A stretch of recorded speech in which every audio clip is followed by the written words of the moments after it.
හතරවෙනි ප්‍රශ්නය බලමු. ඒකේ මධ්‍යයන්ය සම්බන්ධ ගණනක් තියෙන්නේ. මේ ප්‍රශ්නයක් අනිවාර්යයෙන්ම විභාගෙදි එනවා.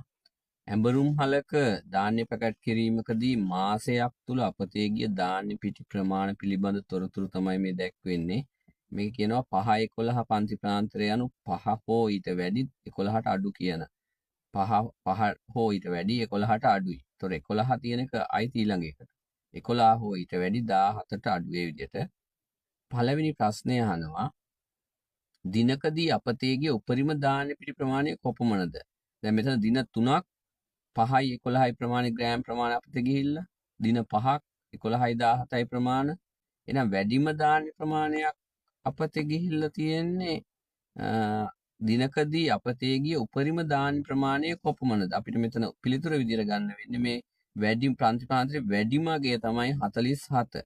එහෙනම් අපිට ගන්න වෙන්නේ ග්‍රෑම් 47යි කියලා. දිනකදී අපතේ ගිය උපරිම ධාන්‍ය පිටි ප්‍රමාණය ග්‍රෑම් 47යි. ලකුණු එකක් ලැබෙනවා ග්‍රෑම් 47 ගත්තට. දෙවැනි එක කියනවා මාත පන්තියේ මධ්‍යයගේ උපකල්පිත මධ්‍යයන් ලෙස ගෙන දිනකදී අපතේ ගිය ධාන්‍ය පිටිවල මධ්‍යයන්ය ආසන්න පූර්ණ සංඛ්‍යාවට සොයන්න. මෙතන දින ගණනේ වැඩිම අගයක් තියෙන 10. ඊට අදාළ පන්ති ප්‍රාන්තරය තමයි 17 23. එහෙනම් මාත පන්තිය වෙන්නේ 17 23. එයාගේ මධ්‍ය අගය තමයි උපකල්පිත මධ්‍යයන් ලෙස ගන්න වෙන්නේ.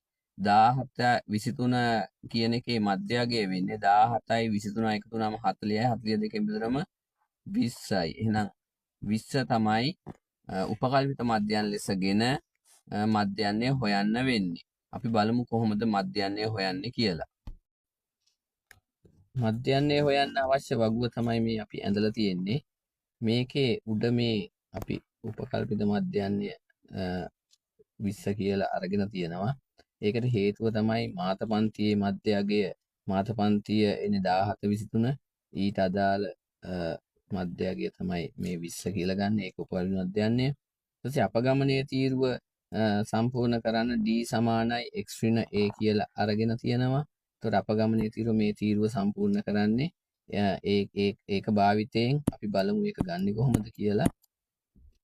ඉස්සෙල්ලම මධ්‍ය අගය ගන්නවා 5යි 11 මෙන් බලන්න 5 සහ 11 එකතු කරා 16යි දෙකෙන් බෙදුවම 8යි. 11යි 17යි එකතු කරලා 14 රටාවක් එනවා බලන්න. 8යි 6යි 14යි 6යි 20යි 20යි 6යි 26යි 6යි 32යි 6යි 38යි 6යි අවසානික අපි බලමු හරිද කියලා.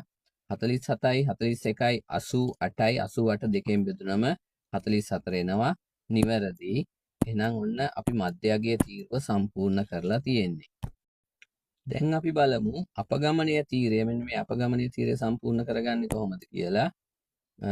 උපකල්පිත මධ්‍යයන්යේ 20 මේ තියෙන 20 ඒ 20න් 20 අඩු කරන්න ඕනේ මේ සෑම පදයක. මෙතන 8 තියෙනවා 8න් 20ක් අඩු කරන්න බලන්න. 8න් 20ක් අඩු කරාම ඍණ 12යි. ඇවිල්ලා තියෙන්නේ. 14න් 20ක් අඩු කරාම ඍණ 6යි. 20න් 20ක් අඩු කරාම බිංදුවයි. 26න් 20ක් අඩු කරාම ධන 6යි. 32න් 20ක් අඩු කරාම 12යි. 38න් 20ක් අඩු කරාම 18යි. 44න් 20ක් අඩු කරාම 24යි. අන්නේ ආකාරයට බලන්න අපගමනයේ තීරය ඒ ආකාරයට තමයි සම්පූර්ණ කරගන්නේ. අන්න අපගමනයේ තීරය ඒ විදිහට සම්පූර්ණ වෙලා තියෙනවා. ඍණ 12 ඍණ 6 බිංදුව 6 12 18 24 ආකාරයට. ඊළඟට අපිට අවශ්‍ය වෙනවා FD තීරය. බලන්න FD තීරය සම්පූර්ණ කරන විදිය අපගමනය සහ සංඛ්‍යාතය ගුණ කරගන්නවා. ඍණ 12 3ෙන් ගුණ කරාම ඍණ 36යි. මේ ඇවිල්ලා තියෙන්නේ. ඍණ 6 5ෙන් ගුණ කරාම ඍණ 30යි. ඔය ඇවිල්ලා තියෙන්නේ. බිංදුව 10න් බිංදුවයි. 6 6ෙන් 36යි. 12 3ෙන් 36යි. 18 2ෙන් 36යි. 24 1ෙන් ගුණ කරාම 24යි. ඒ ආකාරයට එනවා. ඊළඟට මෙතන අපිට අවශ්‍යයි මෙන්න මෙහෙම තීරයක් සම්පූර්ණ කරගන්න. මෙතන තියෙනවා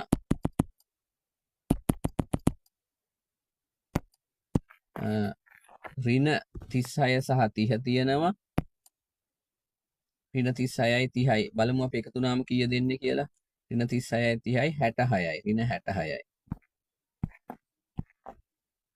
ඊළඟට ධන ටික එකතු වුණාම බලන්න 36යි 36යි 36යි එතන මෙනවා 90යි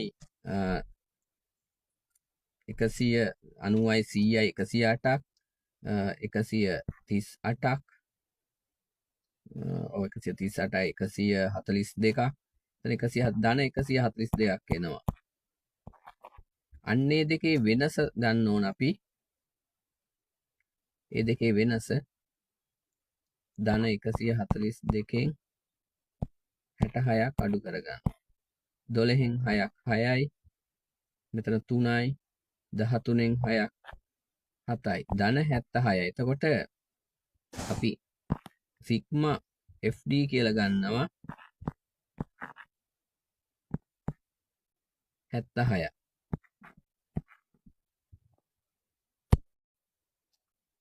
අපිට FD තීරුව එකතුව මේ සිග්මා වලින් කියන්නේ එකතුව කියන එක. සිග්මා FD 76ක් එනවා. ඍණ වලින් ආව අපිට 66ක්, ධන වලින් 142ක් ආව. මේ දෙකේ වෙනස ධන 76යි. ඒ වගේම මේ FD තීරුව එකතුව තමයි එතන මෙහෙම ආවේ. සංඛ්‍යාත තීරුවේ සිග්මා F තීරුව එකතුව 30යි. F තීරුව එකතුව 30යි.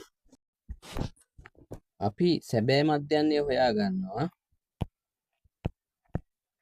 මධ්‍යන්නය සමානයි A ධන සිග්මා FD බෙදීම සිග්මා F. A වලට ආවේ අපිට 20 ධන 76 තමයි FD බෙදීම 30. 20 ධන 76 30න් බෙදාගමු අපි. 76ට 30 2යි දෙවරක් 60යි ඉතුරුයි 16ක්. 16ට 30 වෙනවා 5ක්. ඔය වගේ උත්තරයක් එන්නේ. එතකොට අපිට එනවා 20යි 2.5 එකතු වුණාම 22.5යි. ආසන්න පූර්ණ සංඛ්‍යාවට කියන නිසා අපි මේ පිළිතුර ගන්නවා වටේලා 23යි කියලා. අපිට ආව වගු ඇසුරෙන් මධ්‍යන්න දවසකට අපතේ යන මධ්‍යන්න දාන පිටි ප්‍රමාණය ග්‍රෑම් 23යි කියලා. එතනදී මධ්‍යගයේ තීරුවට ලකුණක් ලැබෙනවා. FD තීරුවට ලකුණයි, එකතුවට ලකුණයි. ඊළඟට අපි ආදේශ කරා උපකල්පිත මධ්‍යන්නය සමග සූත්‍රයට ලකුණයි, උත්තරයට ලකුණයි ලෙස ලකුණු 5ක් අපිට එතනදී හිමි වෙනවා. දැන් අපි අවසාන ඒකේ තුන්වෙනි ප්‍රශ්නයට යනවා. මාස 4කදී අපිට යන දාන පිටිවල ස්කන්ධය හොයන්න කියන අපි හොයමු. දිනකට ග්‍රෑම් 23යි. දිනකට ග්‍රෑම් 23යි. ඒක ගුණ කරනවා 30න්. එතකොට එනවා අපිට මාසෙකට. ඒක නැවත ගුණ කරනවා 4න්.